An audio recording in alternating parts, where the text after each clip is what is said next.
So the main reason for this is the majority of the brackets that we've seen out there are either plastic brackets that go on the corners and mount the panel just facing straight up. And then the problem with that is you get only glancing light. The sun for England doesn't get particularly high in the sky at any point in the year. And so if it's over, winter time and it's sitting at like 15 degrees, it's going to be, photons are going to be coming down like this, bouncing off the glass on the top of the panel and going off that way rather than going through the panel and doing the job of giving us energy. So we don't want that. We want to be able to tilt, and we want to be able to tilt as close to the optimal angle as possible. And the optimal angle in December is 14 degrees off of 90, so it's a little bit ridiculous, but basically in December you want to be facing about like that. So that's a very high tilt.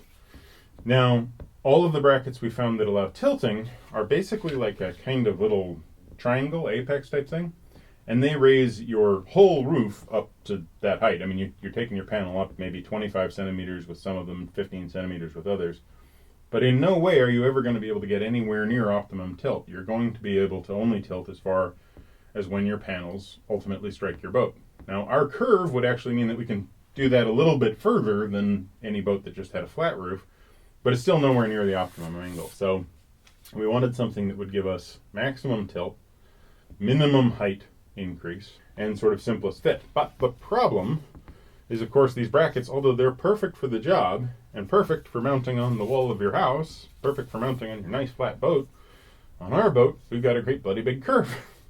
So that's why we have what has actually been the largest part of the problem. Sorting out how to cut a reasonable approximation of the curve into a piece of wood that we couldn't cut so thin that we actually break the piece of wood, and also be able to run our cable. We've got two little holes on each end here. That's what they're for, is to run the solar cables through so that we can actually get everything hooked up and nice and tidy.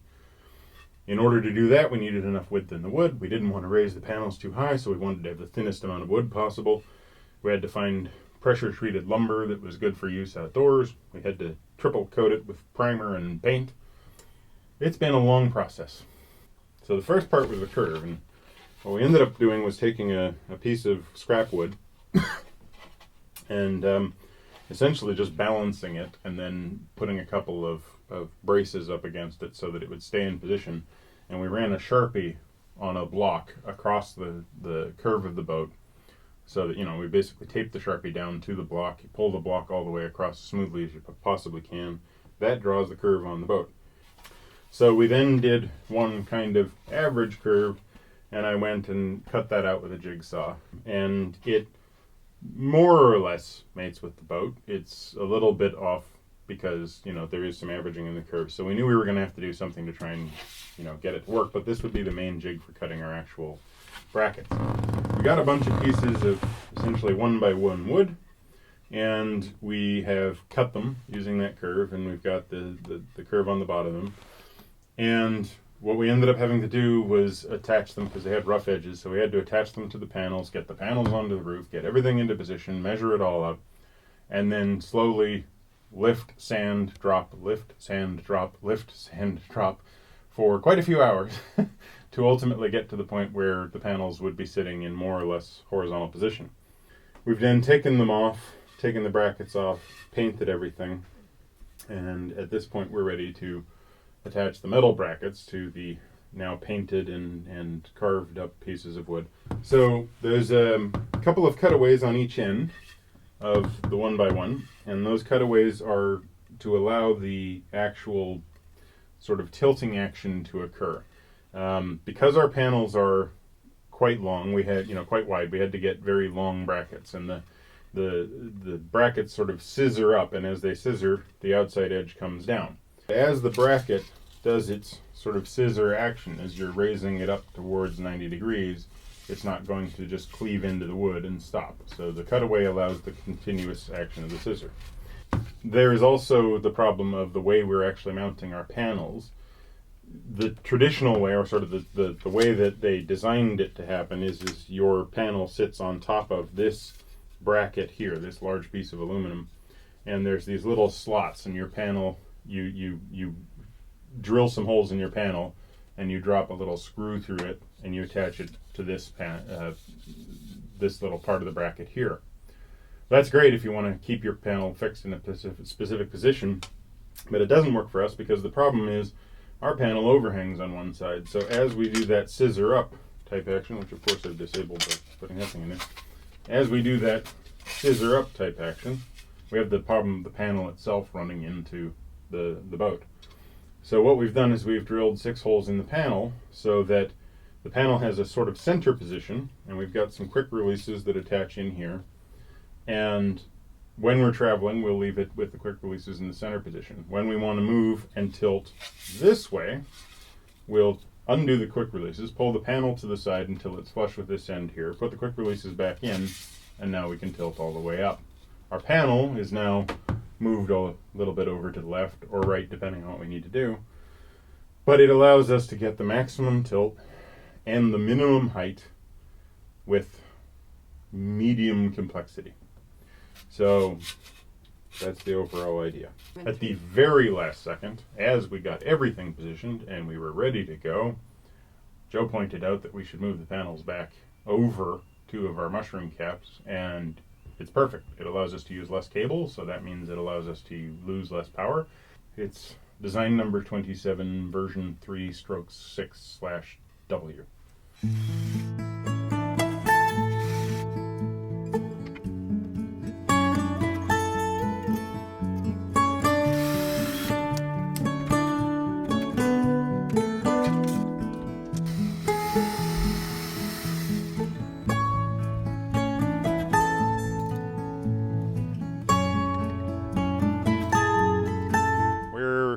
Finished one panel, most of the way through the second panel. We've drilled 3 holes on the second panel, and we're drilling the 4th in a few minutes. Hopefully it doesn't keep raining. Why are we doing this on such a miserable day? I think it comes down mainly to when is it not a miserable day. The gods have been smiling on us for allowing me to get the bolts in straight and to tap things. I'm somehow actually getting the bolts through.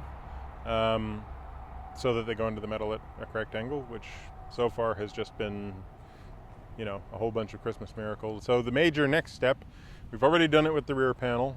What we need to do with the front panel once we've got the 4th one drilled, and it's been a fun process because we have to drill each one and then move the thing, then tap it, then put it back, then put the bolt in, make sure the bolt actually goes in, then move to another corner, lift it the other way, drill it, trap it, move, drill, tap, move, drill, tap. So we've had to do this for each 4. So that one took us all day yesterday to get the process sort of figured out the first time.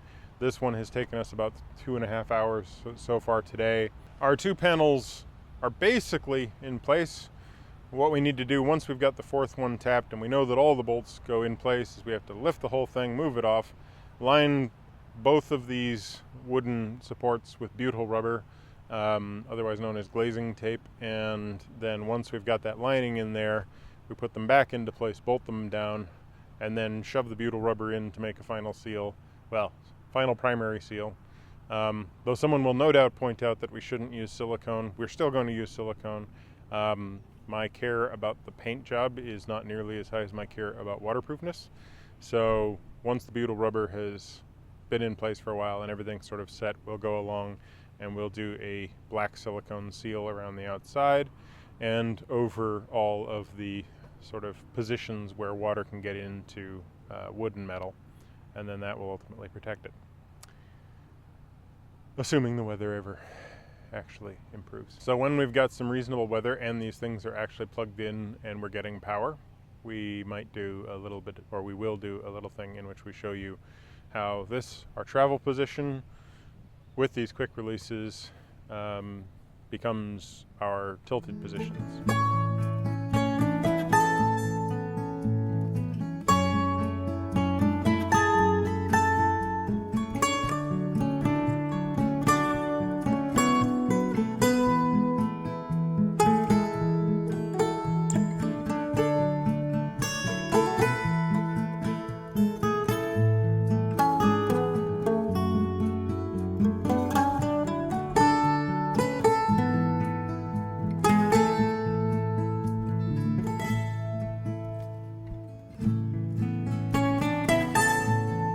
So, our solar installation.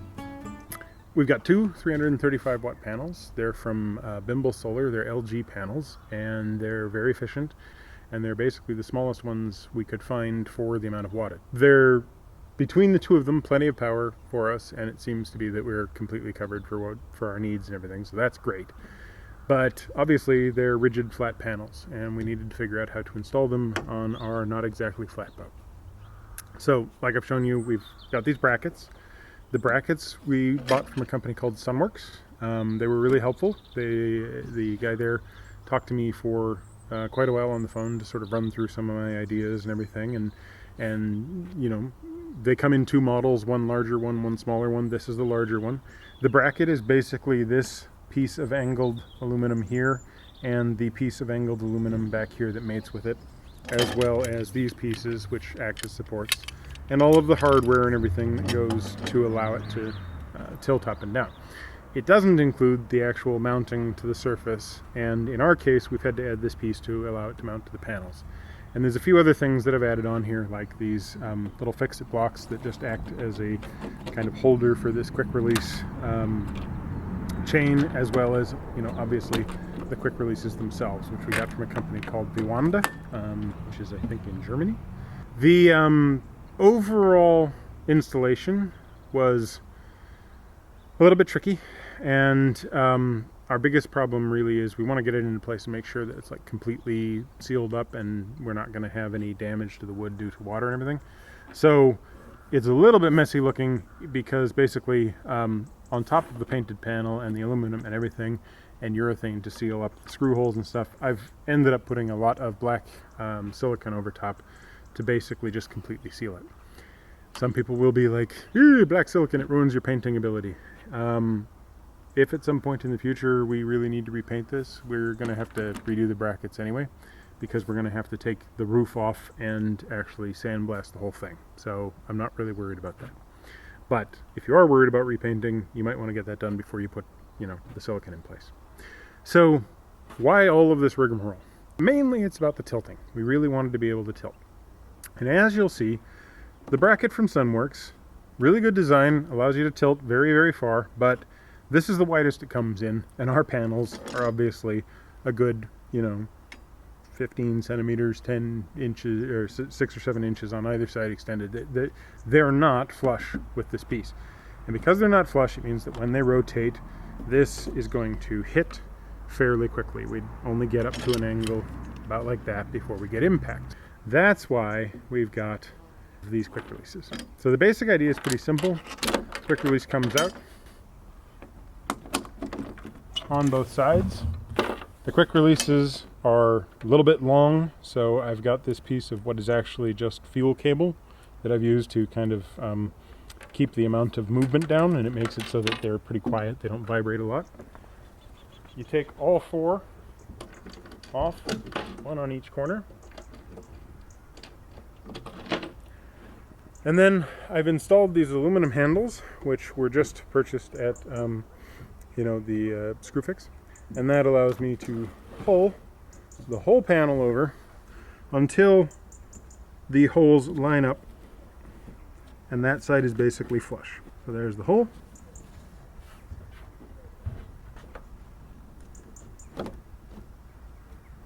There it is on that side. Quick release goes back in.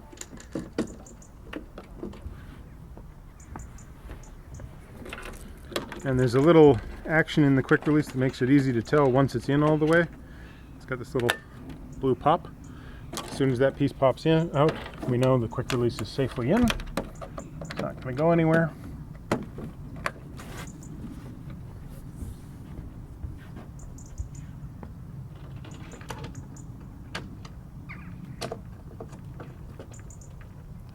And now our lever has a fulcrum that is basically over its attachment point, and whoops, if we remove these handles that go into the pins,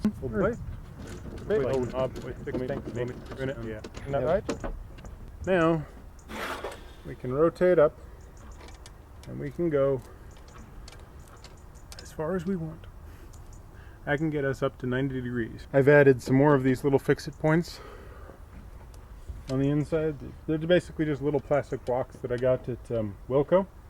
By adding those, it's going to be a little bit difficult to see, but essentially it allows it so that the panel, when dropped down, will not go so far that it actually cleaves into the wood and does any damage to the paint or anything. Kind of allows it to have a place where it sits. And once it's up at your angle for winter, or say October, roughly around there, you get into the tricky part where you balance it safely on your head, which you try not to do too often because it hurts. You find a reasonable position, and this is the hard part, finding that position to attach it to. At some point we're going to come out here with an actual protractor and a little metal scribe or Sharpie or something, and as we can figure out the calculations to give us the optimum angle for each month in the year here in England, we will. It's a little bit hard for me to do one-handed. This is easier when the camera person is helping.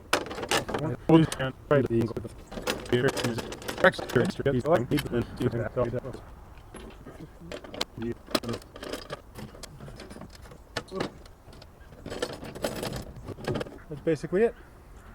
The installation was a little complicated, but not too bad. Wiring was pretty simple.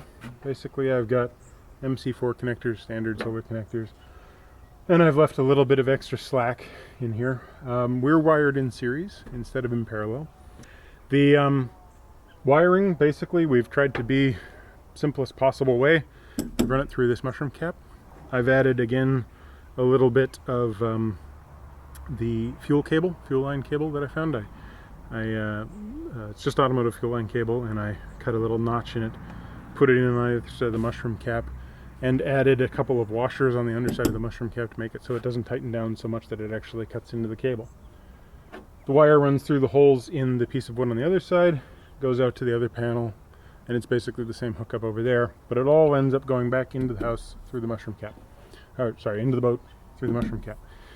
The panels have been performing great, even without tilting them at all. Mind you, we are still in sort of the end of the summer months, but without tilting them and just on reasonably sunny days where there's been some time in which the sun's been striking them directly, it's charged our batteries up from where they've drowned overnight to completely full in about 2.5 hours most days.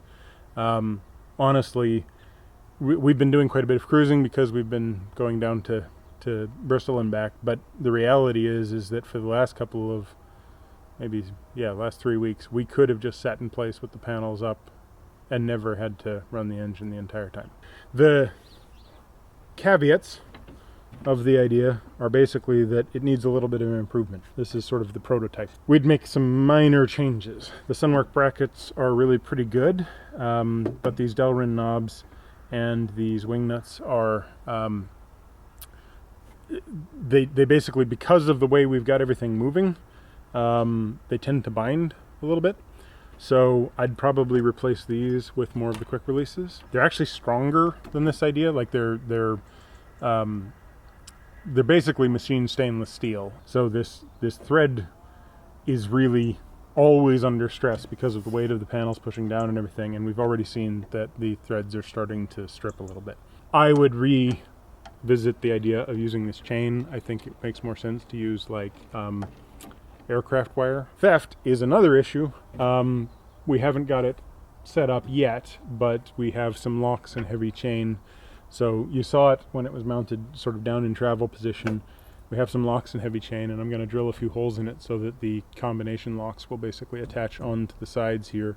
The chain will run to our center line ring, sort of a deterrent to theft. So, final point, all in all of that also allows you to swing the other way as well. So we need to be able to put the position of the boat sort of where we can have the panels tilted facing south, and this allows us to do it on either side. The only thing that could improve all of this is to get a nautical compass and put it right here.